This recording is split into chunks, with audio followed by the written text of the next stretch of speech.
It is indeed. Okay. All right. Well, thanks for your time today. There's a bunch of people watching. I'm going to take us over and go live on Facebook, and then we'll introduce each other and we'll hop into the slides. Very good. Okay. Live on Facebook. Here we go. And I'm going to need to.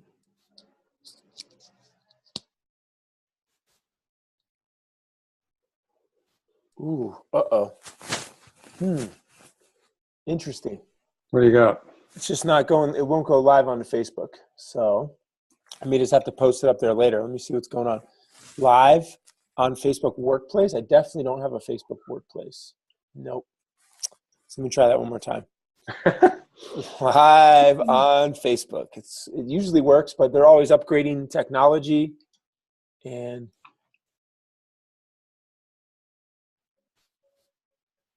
all right. Oh, here we go. Let's see what happens here. Always allow. Yes.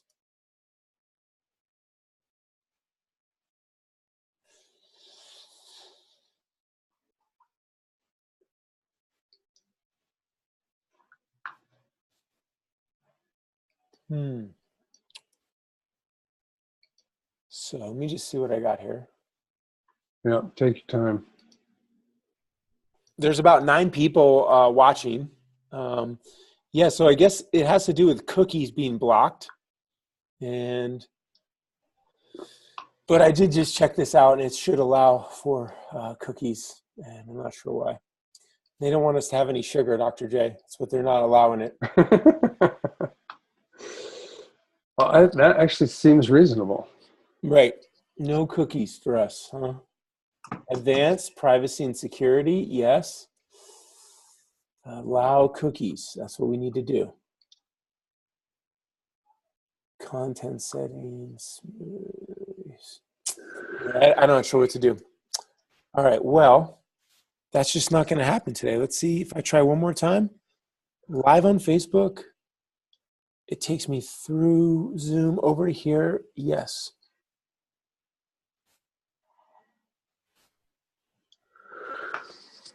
Allowed. It says it's allowed. So, but then it's blocking it. Don't see that. Don't you hate that? I do. You got to have the chi of the audience, man.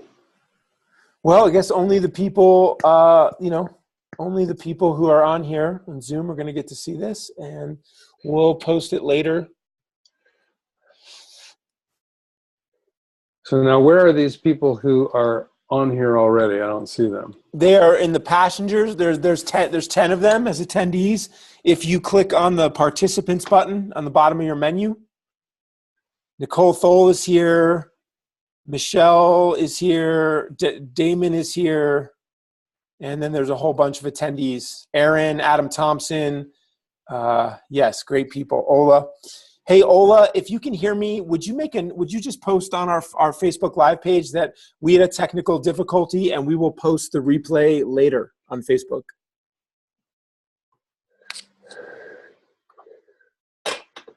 Yes. All right, Dr. J. Well, most of these people know you, but for those of them that don't, what have you been up to lately? Well, working all day, every day to bring peace to the world.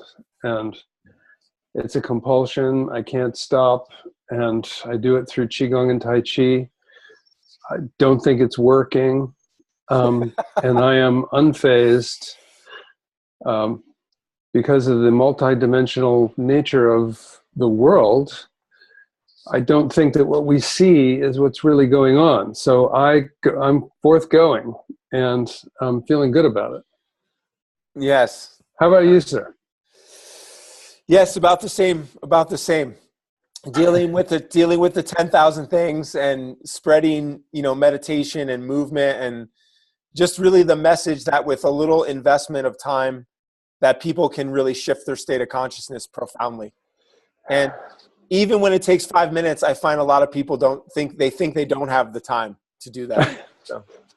Well, but see, if it's too easy and too brief, then it doesn't seem like it has any relevance, because it has to be meaningful, it has to be expensive, dangerous, time consuming, and impossible to achieve. Yep.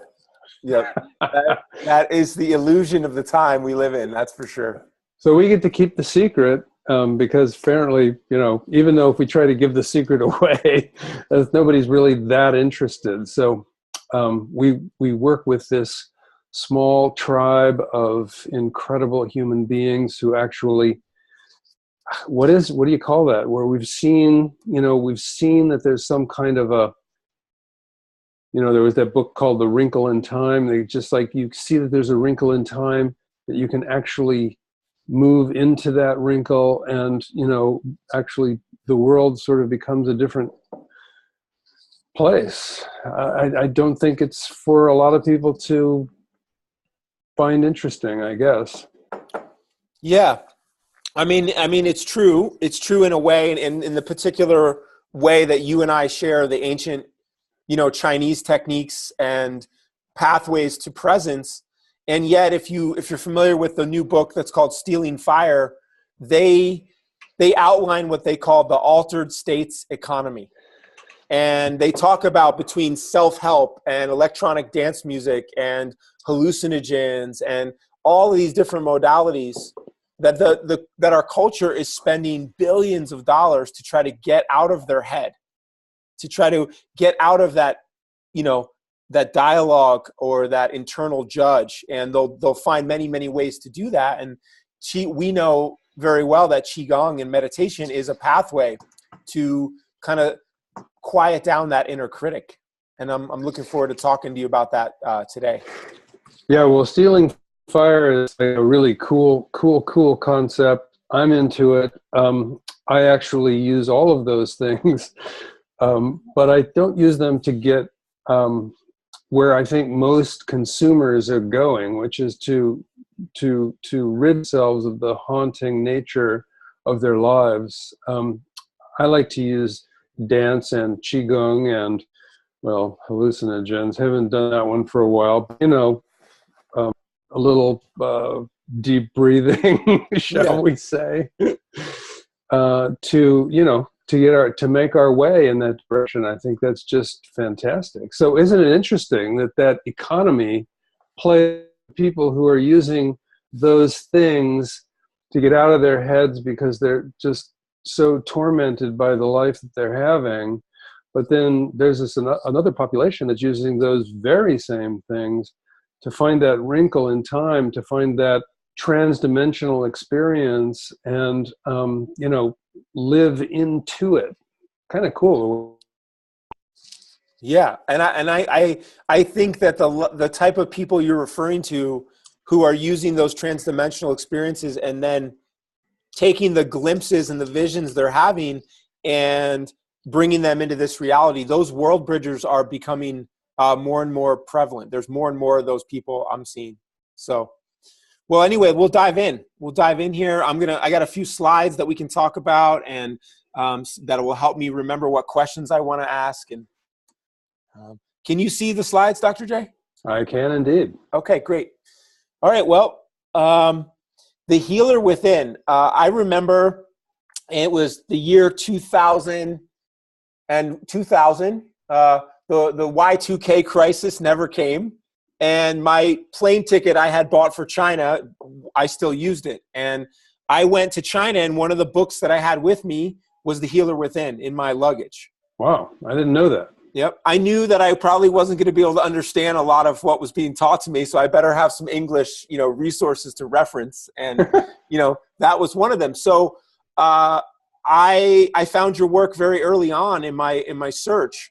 And so I'd love to hear you just talk a little bit about what do you mean about the healer within, and what is that all about? Yeah, good. Thank you.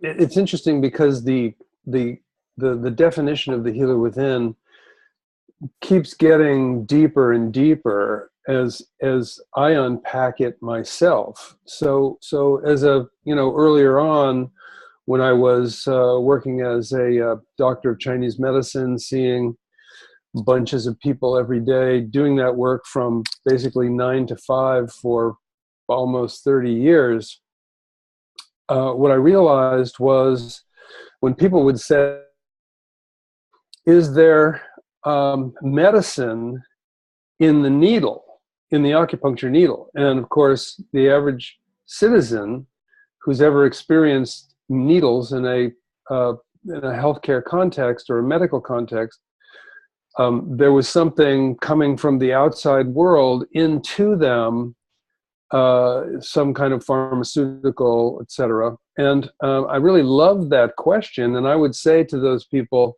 well, let me just place these acupuncture needles, and then you can just rest here for a while. I'll put on some really nice, gentle music. And then when I come back, you can tell me where the medicine is. And most people would say, I get it, that the medicine is in me, and that acupuncture needle is maximizing that, rearranging that, having an influence on that, maximizing that. And so it really became a theme for me. This theme really goes back, much earlier to my investigation of, like Alan Watts was, I read Alan Watts was when I was in high school.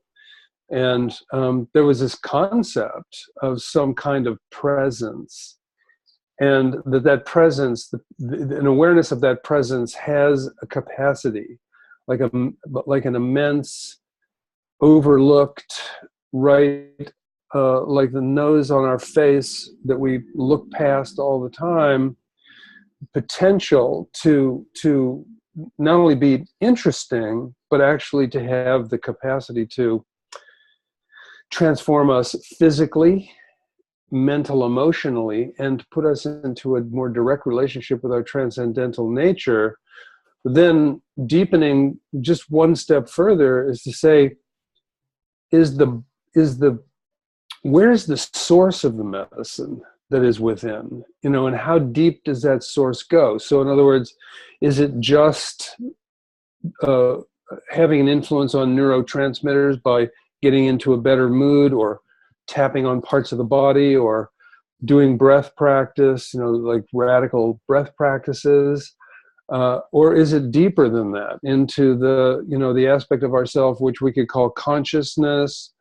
And then consciousness, yes, so you've got consciousness of my daily, watching the clock, time passing, etc. But then there's a level of consciousness that isn't in time. And so now we're pushing through into, we call it spirit aspect of the healer within.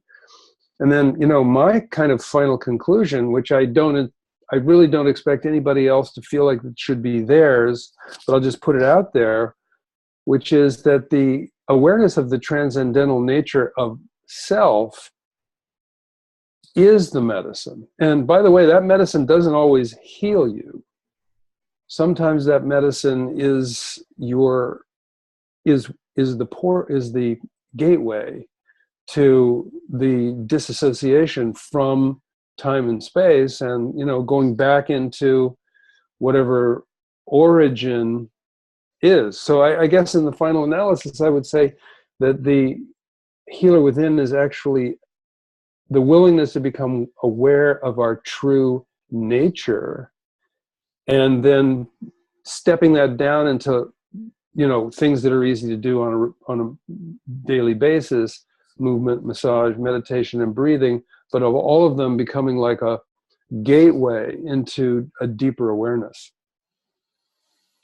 Yeah, I love that. And that's one of the things that I love about spending time with you, is that we can all get caught up in the technique, in how to do it and what it's supposed to look like. Where's your finger supposed to be? How are you holding your breath or not holding? And yet I realize, and since I've been teaching meditation, it's what I often share with people, is that when you can get to a point that the part of your brain that's tracking your past and your future, that's trying to make sure you look good, that you're safe, that you're protected, that you're obtaining those ambitions. When you can get to a place in meditation where that shuts off, then you are literally out of time for a little while. And your body's aging process and the neurotransmitter profile and the brain waves are going to reflect that. Whereas if you're stuck constantly in your identity, in your drive, in your ambition, in your anxiety, neurosis, and worry, no matter how many herbs you take or what you do in your life, you're going to be under that onslaught of the metabolism of time, the influence of cortisol. And so like, there you have it. The healer within is to access the part of yourself that is outside of time. I think so. But in the meantime, for the average person, because one of the things that we do a lot here at the Institute of Integral Qigong and Tai Chi is teach people to teach people Qigong. And so when we train people to be teachers, it is typical that their audience is going to be people who are stressed out and sick and tired. Right. And so they don't necessarily want to hear, that they have to make contact with their transcendental out-of-time nature. So breath practice does have an effect, and movement does have an effect, and self-applied massage does have an effect, in the sort of, shall we say, smaller sense of having an influence on the local self. But interestingly enough, the ancients used those very same practices to open that portal that we're talking about. Okay. Well, we're going to go there. I want to just look at, for a sense, because I'm a geek for the science, and one of my favorite things about you is that you have a Taoist focus, you have a philosophical focus, but you also have the science from the work you've done in the past. So, I love this guy. He's using his mind, and you can see the connection between the brain and the gut brain here. And most of us may know that, when we do these practices, it affects our neurotransmitters. It affects our hormones. It can affect our posture. We can oxygenate through breath work to get the cells and the mitochondria active. We can shift our nervous system away from the fight or flight toward the parasympathetic, whereas daily life pushes us into sympathetic, where we're in fight or flight.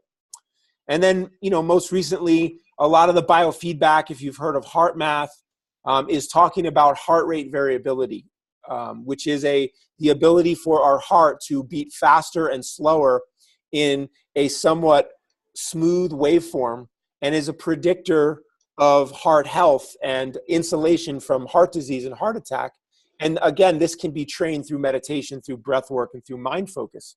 So anyway, Dr. J, when you dove into the science and you did that literature review of all of the information on the relaxation response, can you just talk to us a little bit about that experience and what you came out of it with?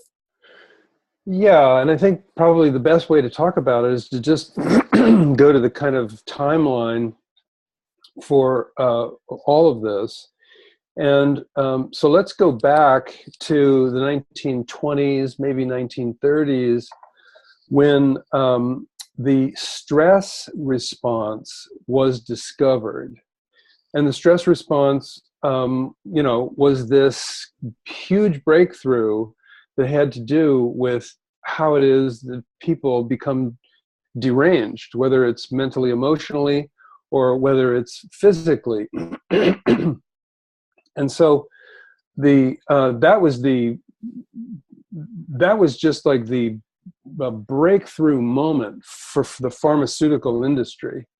They were able to come up with the whole idea that you could make a pill to manage your mental emotional self. You could make a pill to manage your physiological self. You could make a pill to kill microbes and so forth. And so there was a huge revolution of medicating from external sources, which made billions of dollars for a lot of people who thought they were doing something good. In the 1960s, my first yoga class was in 1963. 1964, I was initiated into transcendental meditation at the same year as the Beatles, and the same year as this amazing character named Herbert Benson, a doctor from Harvard, who finally detailed the relaxation response.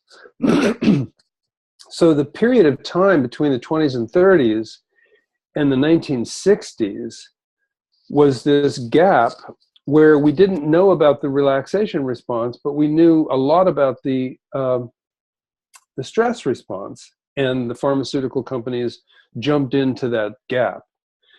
From the time that Herbert Benson wrote his book on the relaxation response, this whole concept of self-regulatory capacity, which it was always seen as something impossible, became possible. So that was the key word there is volitional. Volitional. So of a person's volition, they can determine that they want to modify and regulate themselves. Something that was, because we always thought, well, you get disease from somebody from someplace else, it's a microbe, it's some kind of external factor.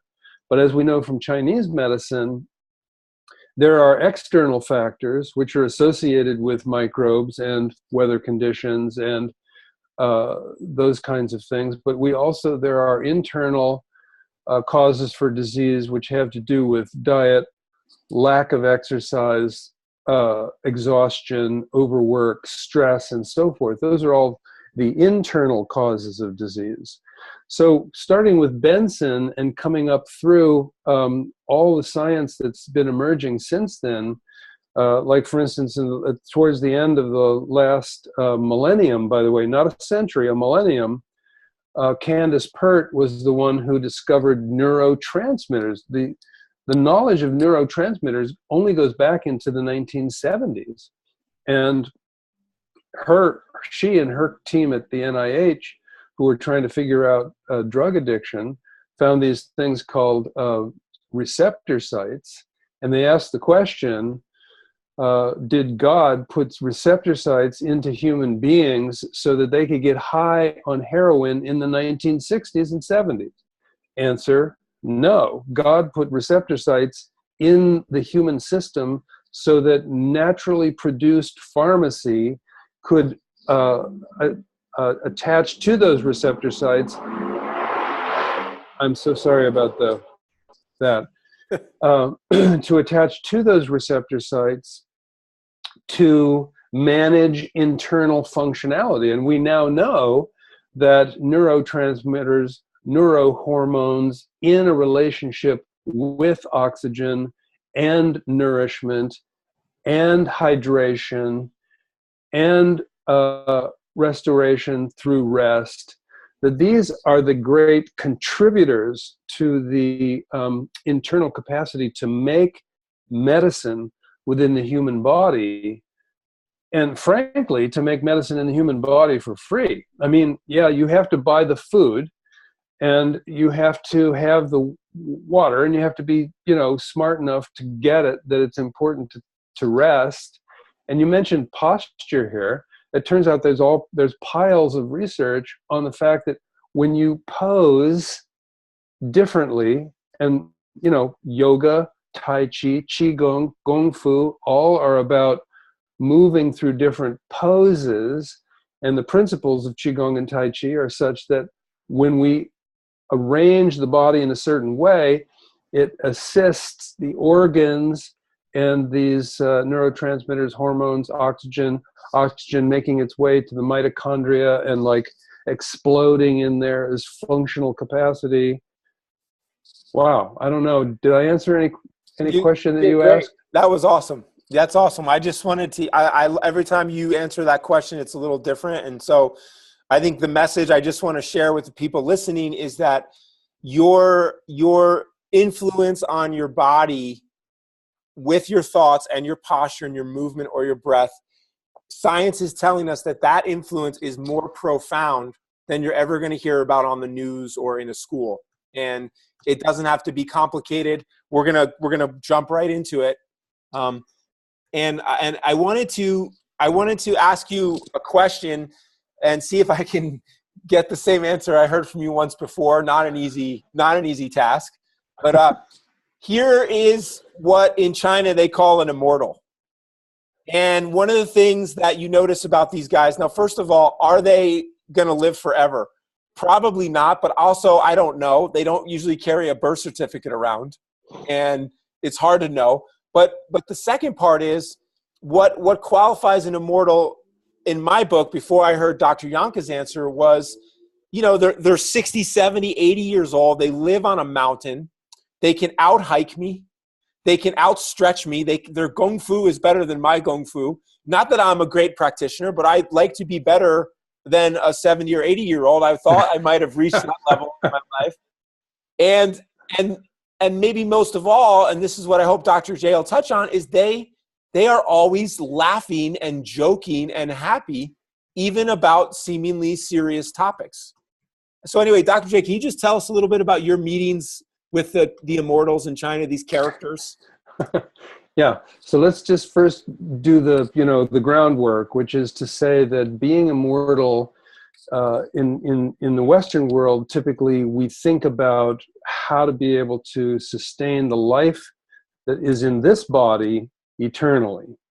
And the classic indigenous definition of an immortal is someone who is aware and fairly consistently aware of their eternal nature. That is, the aspect of themselves that cannot get sick and does not die.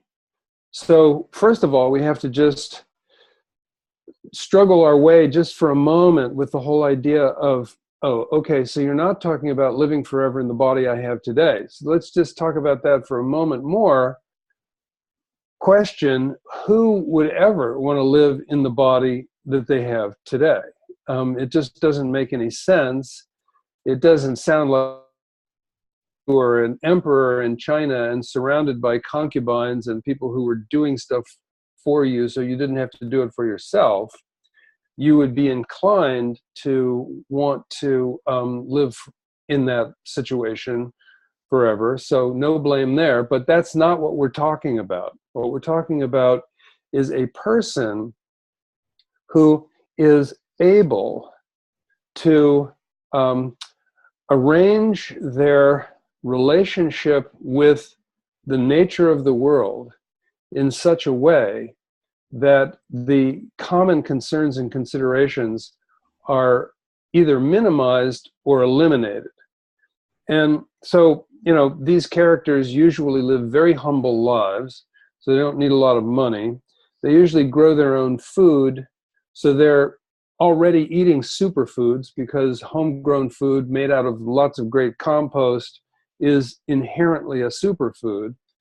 And their willingness to perceive, let's say, politics and socioeconomics as a artifact, not a universal phenomena, but an artifact of the four dimensions that we believe that we are in. So if you look widely enough, you can see that pretty much everybody's concerned with things and politics and socioeconomics and their own socioeconomic well-being, and their aspiration is to have a bigger car, a bigger house, all that stuff. So these people typically do not care about those kinds of things, and they are associating way more than we all do. And I aspire to do this more, and there's things going on in my professional life that are taking me in the direction of being able to do this more, to be able to have longer practice sessions, as a mission-driven person who also, has kind of bought into the fact that these dimensions are real. I'm inclined to want to support people in becoming more self-sufficient, more self-determined, and more empowered. But as I said early in our discussion, it doesn't really look like the work that we're doing is moving things along that effectively. Not that I've given up on it, but I've definitely given up on expecting something. And I think giving up on expecting something is also equivalent to kind of a super high level of acceptance. And I'll just, wrap it up, and then you can, Kai, you can tell me like what was the part of what I said any other time that I left out, and maybe you even remember what it is. But I'll say that the absence of expectation, or even the expectation management, is, according to these great wizards, something called the efficacy of acceptance, or the efficacy of going with the flow. Meaning that trying to make something happen is very, very different than allowing that which is happening to happen. And haven't you ever noticed that there are times when you just work it and work it and work it and work it, and it's just not happening? And then you say, well, screw that. And then sometime later, it happens anyway. So Lao Tzu would say, if you want to have a great success, notice what's already happening and cooperate with that. And that is sort of like the bottom line of the definition of an immortal. Mm. What did I leave out? No, I love it. I love it. The thing you said at one point is that you said it here too, just in a different way, is that you have trouble convincing these guys or women that there is such a thing as a problem. And so, when I want to just hit this message home, because I've recently, in a large part to you, Dr. J, I've been diving into what is called mindfulness, and be it for corporate. Why are these corporate companies spending money to learn mindfulness? Their executives. Why do I feel your Qigong transmission is particularly about mindfulness? Because there's something in the way you teach your guide that opens up a dialogue between my witnessing mind and my habitual mind. And it's only in my habitual mind that the problem exists. That's a good one. Yeah. That's a good one. So when Qigong is not just a technical martial practice, when it's a conversation that allows the witness to have more space, then I really think it's transcending. It's becoming what it was truly made for, and it's also transcending the little box it was put in. And what if I can get a workout and be mindful at the same time and increase the oxygen in my blood? Now we're moving toward the efficiency that people want and need out of their exercise. So anyway, I love that. Thank you for sharing it again. Dr. J, in the Healer Within and in the trainings you do, the Healer Within Practice Leader, you teach about the 4 baskets of practice. I feel like it's kind of where the rubber meets the road. Could you just briefly talk about these 4 baskets and how people can use them to, turn on that inner pharmacy? Of course. Well, if you take the word Qigong and you look at the history of it, the first thing that you find is that the utilization of the word to describe these practices, the word Qigong, it actually started in 1958.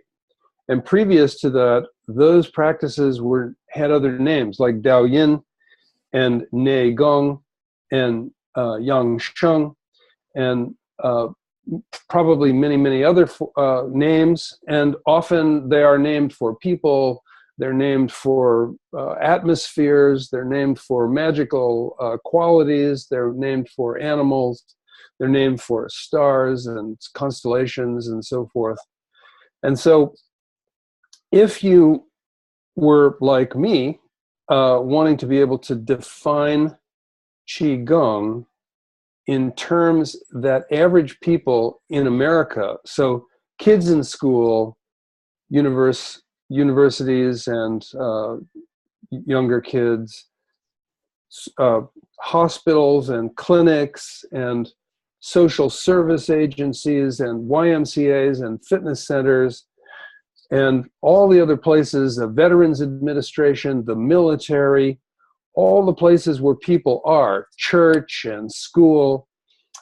What could you do to make it so that an average person could understand what you're saying? Because when you say the word Qigong, now you're off into a big old conversation and, like that. So I decided to look closely at what Qigong is and then name the parts. Body practices, that is not only just adjusting the posture, but also the movements. Breath practices, which include not only changing your breath, but also noticing your breath. So mindfulness is the gateway into the healer within is being alert. And as often as you can become alert to the pattern of your breath, the more often you can adjust your breath. And there's a whole big, long conversation that we can have about that. Then self-applied massage, all these are about modifying the state of the qi or the state of function. And by the way, qi, same thing. So qi is the Chinese word, function is the word. If we're talking about humans or plants or biological entities, function is a really good word for qi, except that, also qi is consciousness and all of that. So it doesn't make it that easy. But those 4 baskets, we just talked about movement, we just talked about breath, we just talked about massage. Massage being, oh my gosh, what an amazing tool. And so how often is it the people that we've trained, they say this to me all the time. My class keeps asking me for the massage. You'd think, well, don't you want the Tai Chi? Don't you want the Qigong? And the answer is, yeah, of course, but we want the massage, because it feels like it's kind of like makes the practice more medical, like we can direct the qi and function to the parts that need it the most after we've done our practice when we do the massage. So massage is big, and then of course, consciousness, mindfulness, meditation. So those four baskets of practice are the operational framework of what Qigong is. No, I love that. And what the thing that really came through to me when we were in Austin and you were transmitting that and sharing it is that the massage especially, but also the conscious breath, which I was more aware of at the time, and the mindfulness, they transmitted to me an ability to soothe myself, self-soothing. And as a person in a committed relationship, as a person who deals with clients and patients, the ability to give myself soothing, after listening to other people's problems and helping is huge in allowing me to show up in my life for the people I love, and not spending it all in my profession or in the places that I have better energetic hygiene. So I really appreciate that part. And I admittedly have always kind of skipped over or looked down upon the tapping massage part of all my Tai Chi teachers because it wasn't as cool as single whip or whatever. Yeah. And now as I get older, I realize that's actually some of the juiciest part of the practice. So if you're listening, you can check in on your breath and control or alter the speed of your breath. You can tap and pat and rub your body in the places that feel a little stagnant. You can move your body. If we move our body, if we work at a desk, if we move our body every hour, our efficiency goes up. And then what's the last one I'm missing? Self-massage, body practice, breath practice, and... Yeah, meditation. And then meditation, yeah. Taking time to really dive in and counteract our cultural ADD, ADHD. And use the mindfulness word, because meditation starts to feel like this impossible thing to a lot of people, because emptying the mind is not that easy for anybody to do. Whereas being mindful and aware of one's thoughts or one's conditions or one's conditioning, or how one is relating to someone else, to be able to actually be alert as that's happening is that brings, in yoga they say, can we take this off the mat? And in Kung Fu we say, can we take this out of the Kung Fu context and into our lives, where we're communicating with people, shopping, going to the bank, driving the car, answering emails and so forth. The mindfulness describes that better than the word meditation, but both mindfulness and meditation are consciousness of consciousness, which is what we're really wanting to be. When you say being conscious of consciousness, you're talking about the witness that you reflected on a moment ago. Whereas when you say, am I conscious? Yeah, I'm awake, I'm answering the phone, I'm, doing all the stuff that I do to soothe myself. But if I'm conscious of being conscious, then the witness is presence, and that's being mindful and aware. Yeah.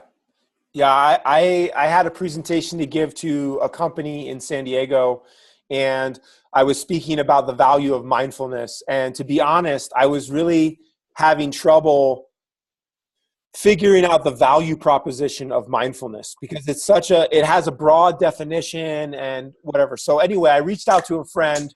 He trains people in organizational management, and it just so happened that he was in Spain, and he was doing a mindfulness training for a multi-billion-dollar company in Spain. And I said to him, Josh, what is the real value these CEOs and companies see? And this is what he shared with me. He said that a CEO or anyone as a department head, if they get emotionally triggered, if they don't like the feedback that's coming from below them, or even if they're pissed off at the people who are above them, they go into reactivity. Yep. And they can no longer tell the difference between a judgment and an observation. And when top-level CEOs and department heads are triggered like that under the stress that they have, the whole company can be bottlenecked. And it can literally cost thousands, if not millions of dollars. Hmm. And so nice. he was creating this space for them to practice watching the difference between the judgment and the observation, and then creating company-wide procedures where you could have a little messy time where you could actually break down and say, hey, I'm triggered right now. I'm aware that I'm triggered right now. Let's take a break. Let's come back to this in a few minutes or whatever. So anywai, I'm in a blame shame spiral. Help me out. Yeah, seriously, we need a safety word sometimes. So Kai, just super quick, somebody asked a question. Actually, if you would jump to the chats, I'll answer one of them, which is somebody says, would you please demonstrate self-applied massage? And we're not going to linger here very long, but the easiest way to do that is to just think to yourself, I got these hands and I got these body parts. How many of them can I reach? Well, I can reach my head, so massage your head. I can reach my ears, massage your ears. I can reach my shoulders. I can use my right hand to reach to my left shoulder. I can use my left hand to reach to my right shoulder. I can even push my elbow up and you got to strengthen your fingers. Of course you have to strengthen your fingers, but imagine, why wouldn't a human being want to have stronger fingers? So you have, like, we call it the gym. Massage is actually the finger gym. So you can use your hands pressing all of your torso. You can reach almost all of your back. You can reach. There's only about that much of your back you can't reach. Rub your hands, rub your ears, rub your feet.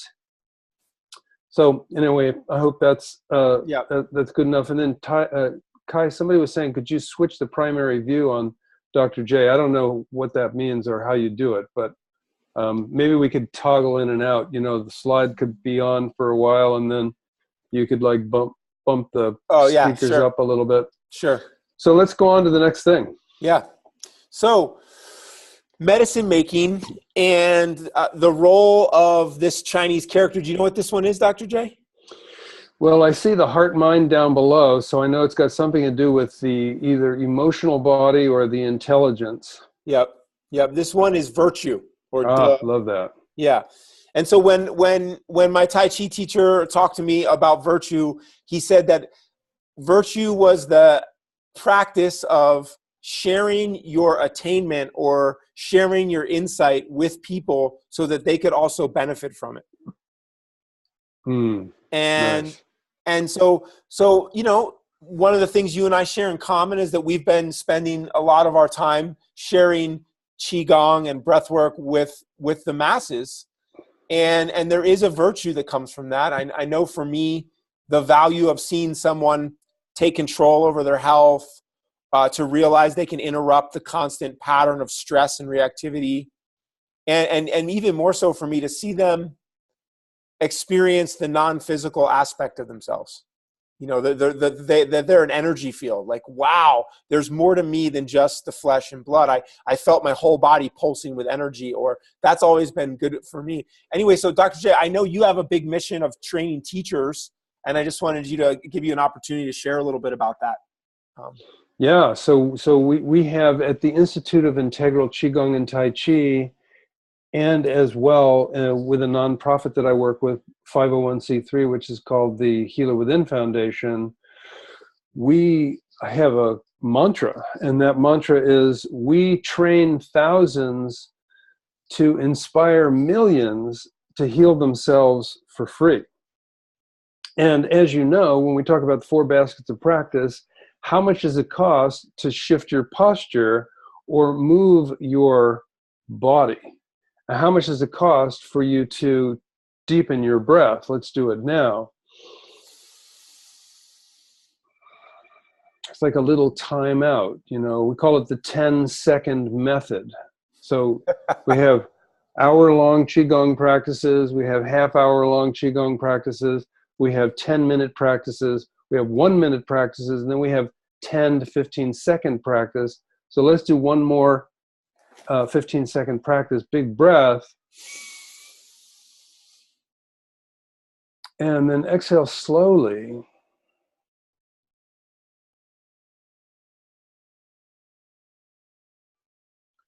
Now, if we were to do that for a while, I'm going to be blathering away here, but if you're listening, you could actually continue. So breathe in for as long as it takes to fill your lungs, hold your breath for just a moment, and then exhale very slowly through your nose. I mean, if it's not comfortable through your nose, well, then through your mouth, of course.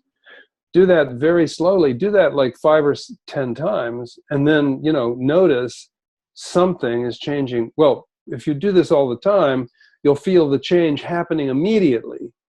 If it's not something that you do all the time, then you'll feel the change after you do 5 or 7 or whatever. See if you can actually be mindful enough to take 5 or 7 deep breaths. It's a good test, good mindfulness test. So how much does it cost to massage your own hand? You don't even have to get in your car and go anywhere. You can do it right where you are. How much does it cost to massage your shoulder, that place, where that headache comes from, back there and up into there? You can reach that spot, and it doesn't cost you anything. And you can do deep breathing while you're doing it, and you can adjust your posture while you're doing it, and you can pay attention while you're doing it. So there's like this incredible multitasking thing that you can do all these things at once, and it doesn't cost anything. How much does it cost to be quiet for a minute or 5 minutes or 10 minutes or an hour? How much does that cost? So this concept of making medicine, we live in a society where we pay 3 trillion. Now listen carefully. Write this down if you know how many zeros it is, and then we'll do a little math. $3 trillion a year. Our society spends $3 trillion a year, listen carefully, medically treating preventable disease. $3 trillion treating preventable disease. Why not just prevent that? Why not just prevent that? And this is a horrifying thing to say, but I'll just say it. It only takes a few moments. the cost of the war in Afghanistan and Iraq, and for 10 years, the cost of those wars, $3 trillion. 10 years. Soldiers and airplanes and bombs and those huge airplanes that you can put like tanks in and fly them across the world. It only costs $3 trillion for 10 years. Whereas healthcare costs $3 trillion every year, and most of it is spent treating diseases that are widely known to be preventable. Well, what the fuck? How is that even possible? How could anybody with any kind of social or civility act like that? So anyway, I feel like I want to be a part of how the humans discover how powerful they are. And this medicine within and all of the other qualities of ourself, this timeless aspect of being, are so entertaining. And none of it costs anything. So it's just astounding how that all works. So then, if it's true that we can inspire people to heal themselves for free, then why wouldn't we? And wouldn't it be fun, like a lot of fun, to be a part of how that works? And so here we go. And we've done work with the Veterans Administration, very inspiring and kind of depressing, because the Veterans Administration is really screwed up. We work with a lot of hospital systems. I've actually been a consultant for hospital systems who've received $6 to $10 million to start an integrative medicine program, and basically just wasted the money because they're so addicted to the idea of putting sick people into hospital beds. So I don't know. I'm just kind of a mission-driven person. What are you going to do with a life? I just feel so grateful to be doing what I do in my life. And then, we've trained like over 1,000 people. We've trained pretty close to 1,500 people as practice leaders and teachers. And it's so inspiring. And being at those training events is kind of like going into another dimension, because the people who are there are all like you. It's me and Kai and you. Why wouldn't it be like an amazing experience to get up earlier than you usually get up and just do Qigong all day long? Yeah. Back to you, Kai. Dr. J, thanks for that. I mean, one of the things that I found solace in is like you had a practice of Oriental medicine for 30 years. Is that accurate? Yeah. Yeah. And you chose to walk away from it to a degree because what you saw is that the patients were putting you in the same box that they put a Western doctor in. I'm going to do the same shit, and I want you to fix me with your needles and your herbs, but I don't want to change anything. And I don't know how my body works. You're the expert. You know where the meridians are. You know where the acupuncture points are.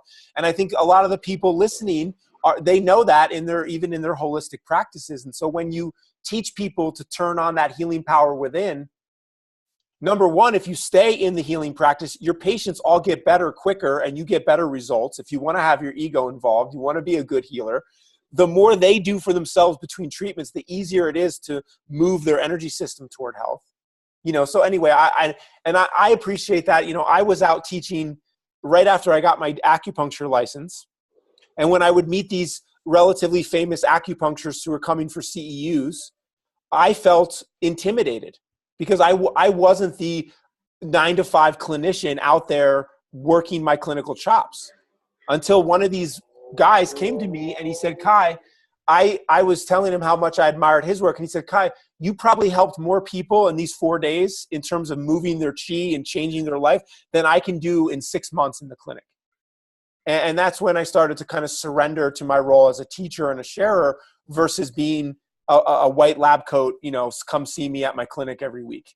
So All right. Well, think of it. If you find a relatively traditional Chinese doctor in China, they're teaching people how to eat, how to sleep. They're doing Yangsheng. Right. Yangsheng, nourishing life. They're doing Yangsheng. They're teaching people how to live. The first rule in Chinese medicine is honor the spirit. Second rule is teach people how to heal themselves. And the third rule, finally, we're going to give a treatment. The third rule is treat people while they're well to keep them well. I mean, there's not even a sick person in sight. Right. Right. Well, that's awesome. And I love it. And that's why this is happening.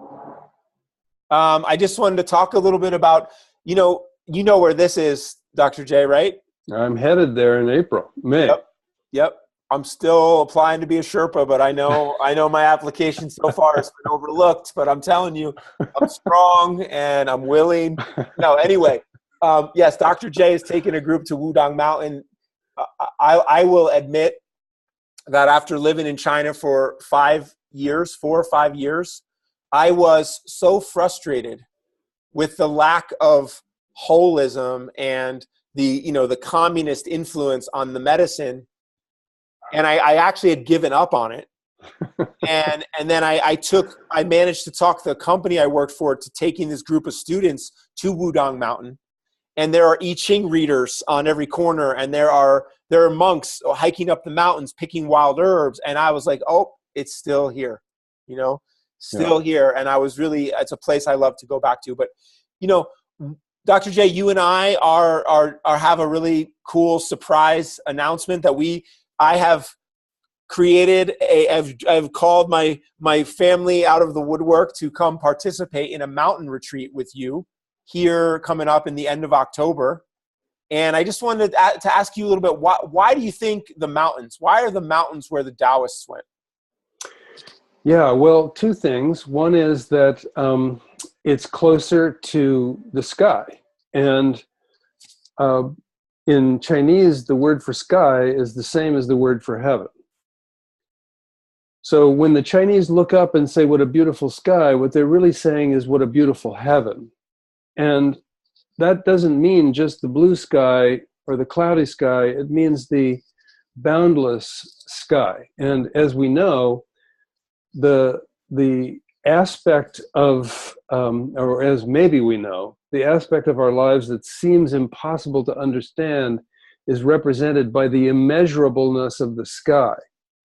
The part of ourselves that we do understand, the body, you can measure it. You can say how many bones there are in the body. You can say how tall you are. You can say how many pints of blood you are. You can say how many times to the moon and back your neurons will go. You can say all of that. So the earth is what is known and is measurable. And the sky is the aspect of the self that is unknown. And when we go to the mountains, we have an experience that is reflective of that idea. And it's pretty hard to go to the mountains and be exposed to that much nature, to have the availability of the sort of shopping and driving and so forth. You have to leave the mall, you have to leave your car, you then go on foot into these places where the atmosphere is rarefied. And so I think that's the biggest part of it. Another part of it, it's probably the same thing, is that those immortals that we talked about, one of their methods for soothing themselves or freeing themselves or liberating themselves was to disassociate from the socioeconomic world. And so living in humble living places, residences next to or closer to heaven just has a powerful influence. And because of the fact that, this is a more traditional idea, refrigeration, and packaging are all down below. So the food that we eat when we're in the mountains is fresh. And if we run out, we fast. And if we get hungry because we ran out, then we eat leaves off of trees and pine needles and so forth. And one of the reasons why immortals who are living people who have access to their transcendental nature, why they tend to live longer, not always, but often, is because they have taken grain out of their diet. And so there's this idea that when you go to the mountains, you're going to abstain from the utilization of grain. You're going to increase your intake of tea, which is more prolific, where tea is grown, is in the mountains. You're going to be closer to heaven. You're probably not going to go to work that day.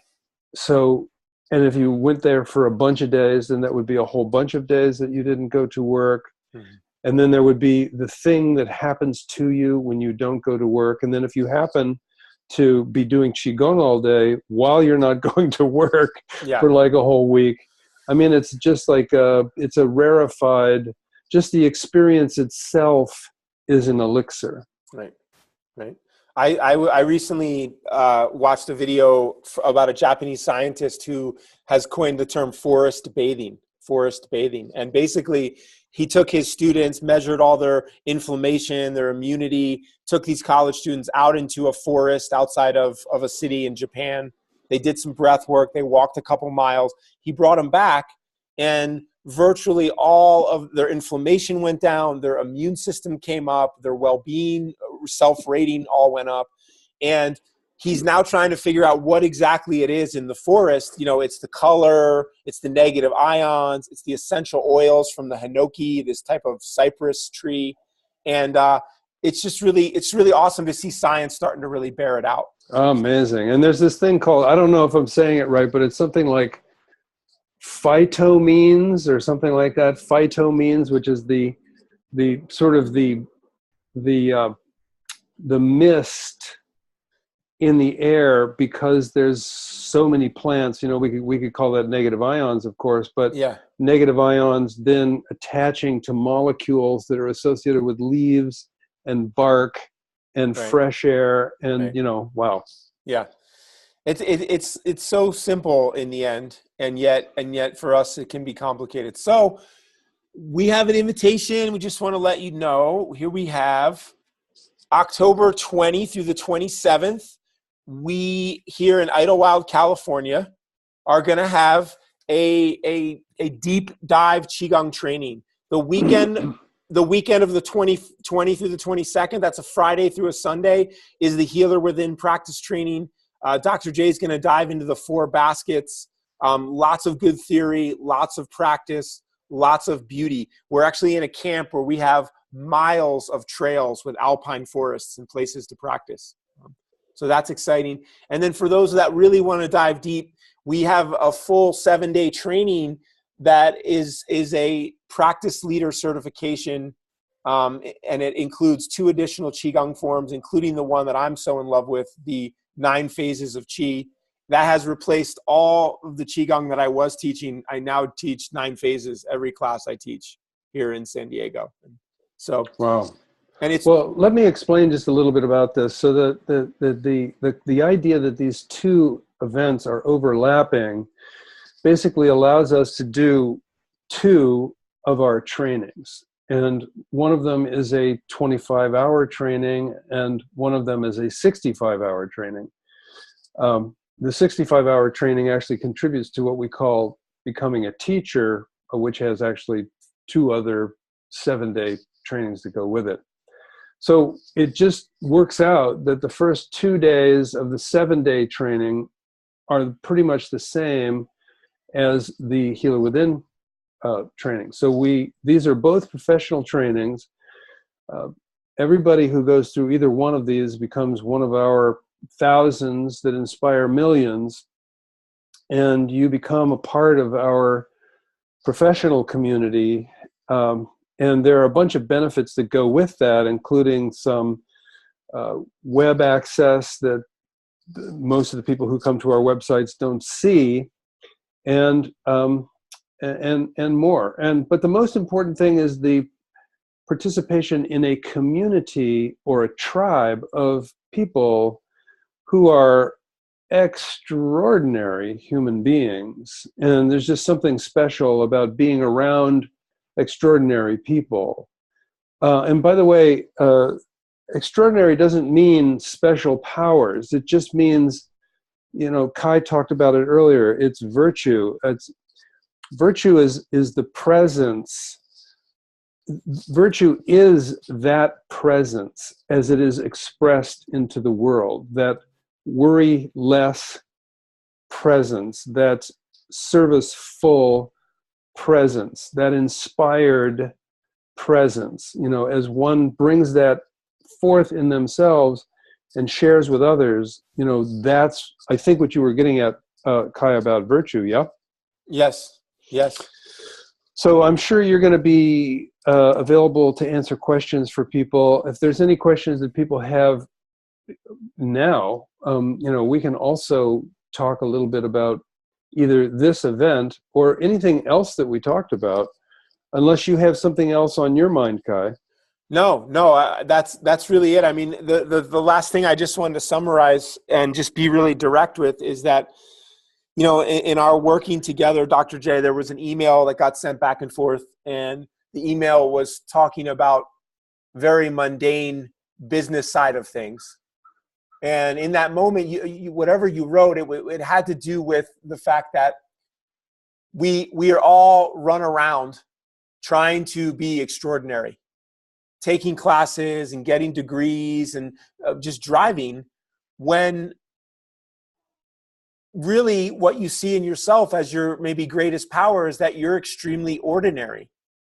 And that if we could just realize that we were already extraordinary without all the wasted energy and striving and compensating, then we would in fact truly show up in an extraordinary way. I love that. And so, yeah, let me just jump off on that one. So just starting with myself, I am from this place called Ohio, and it seems quite ordinary, and yet the extraordinariness of being in Cincinnati, Ohio, and growing up in a place where I had access to the wilderness, not wilderness, but rural environment, woodland, creeks, frogs, turtles, butterflies, all that. I do believe that really was like a medicine for me,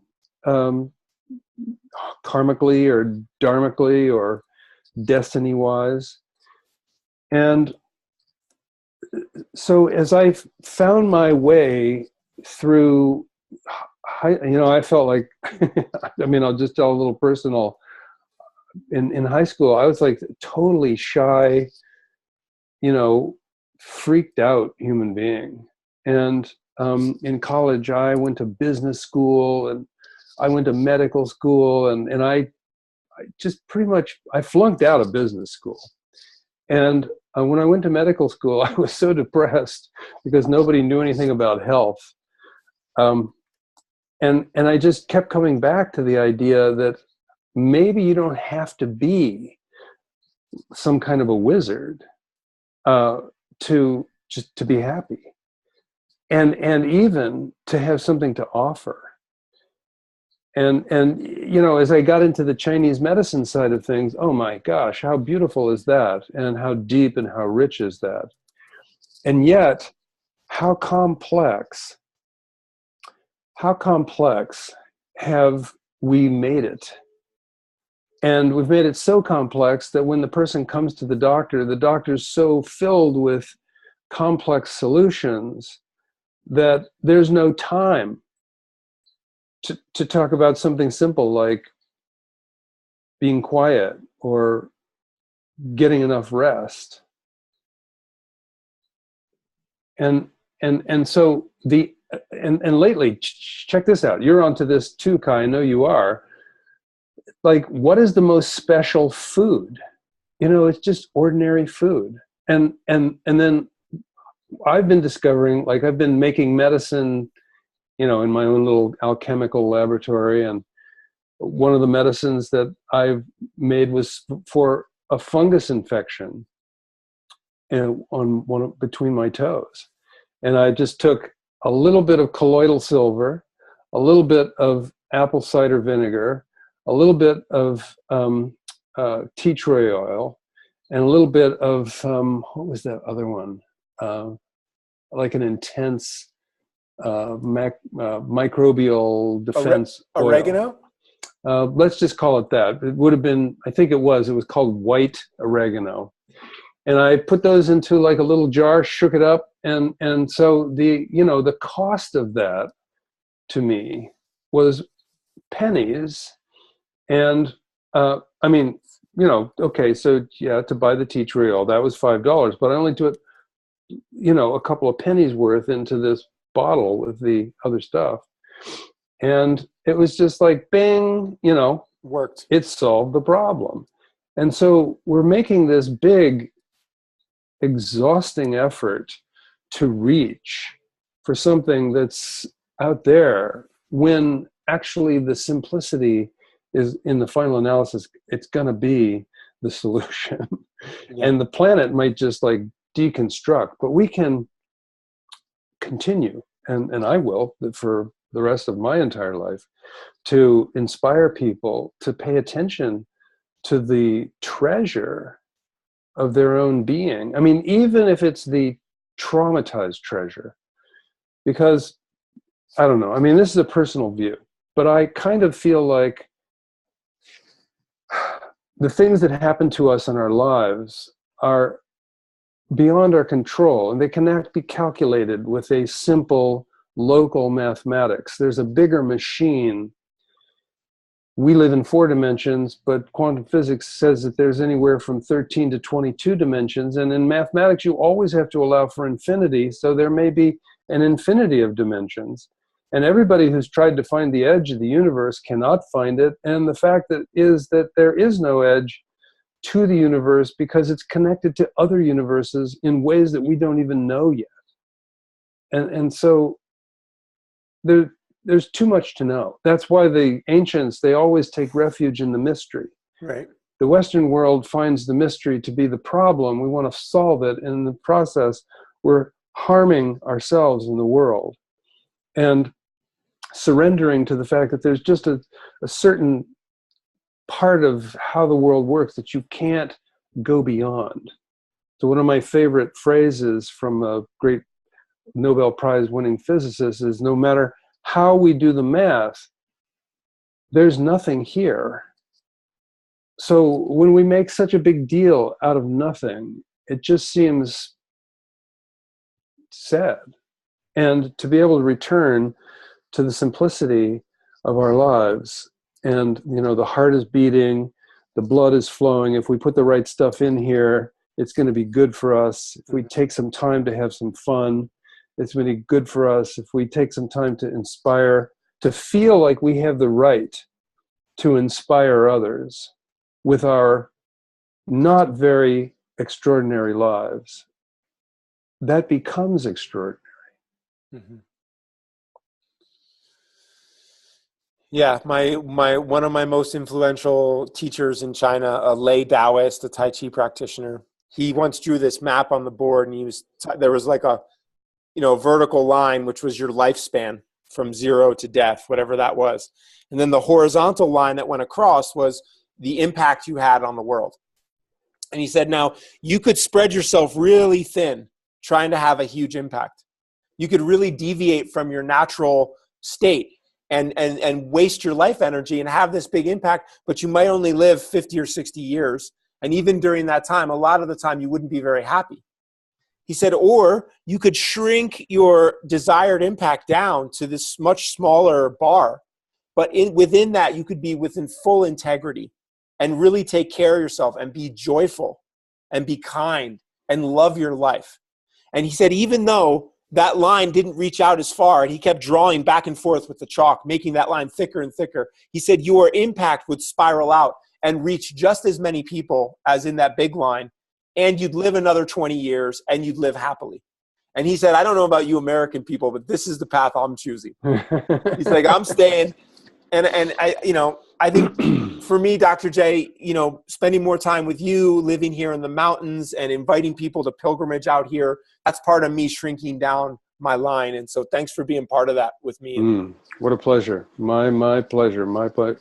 And, you're one of those people who's among, a very top level of what I consider to be sort of interesting people. And, as we both sort of shrink our efforts to have an influence, I feel that resonance that you're talking about that may even build up, like some of that influence of relaxing more is current and in time, but some of it is in a field that is also a part of who we are.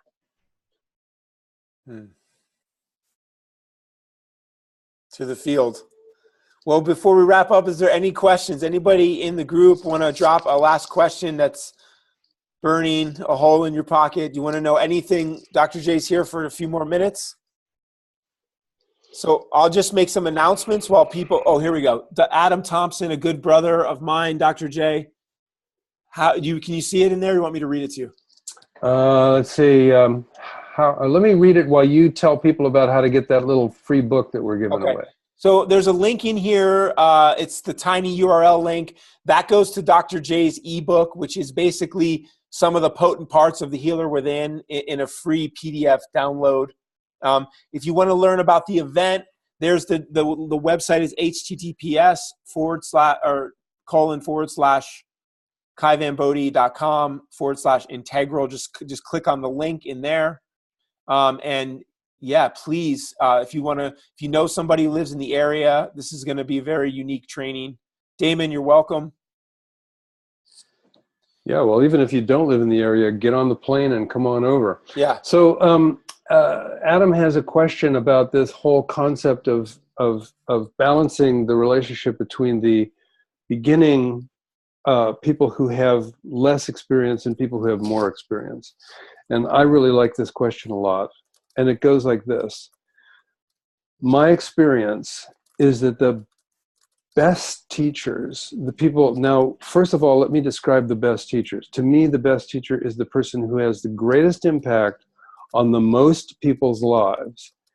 I'm not talking about the best teacher being the person who knows the most and can basically, shall we say, win every argument about anything.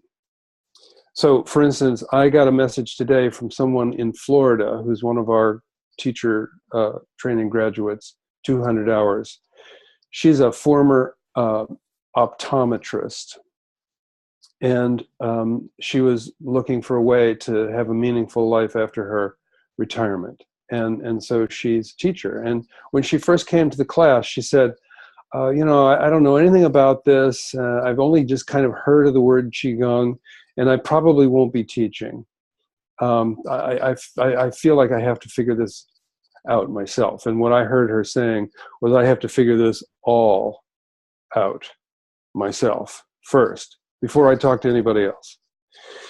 And then later she realized, and it was just after level 1, we encourage people to go back to their communities and begin teaching after level 1. She realized that she learned more than she could possibly share with anybody. And that in fact, most of the people who were coming to her classes, when she would try to share more of what she knew, they became more stressed out and less satisfied. So the key here isn't how much do we know. The key is how well can we manage what we know in a relationship with ourself, our own curiosity, and then if we're going to teach others or be a practice leader and share with others, how much can we give them before they become more stressed instead of less stressed. And so when we work with people, and I'm not sure if you're asking the question, how do we manage people who don't know much next to people who do know much in a teacher training, or whether you're asking, and it doesn't matter because the answer is the same, when we're teaching classes, how do we deal with the fact that some people are beginners and others have been there for a while? And the answer goes like this: that people who have experience, they know how to manage themselves. And so let's imagine we're speaking to the people who know less, who aren't informed, who are just getting started. The person who already heard that answer is going to take that time to cultivate and explore the potential to be able to be quiet in the presence of other things going on. So it's, if you have a truly cultivated, knowledgeable expert in a class with beginners, that knowledgeable expert is going to defer when they don't need to hear what is being stated.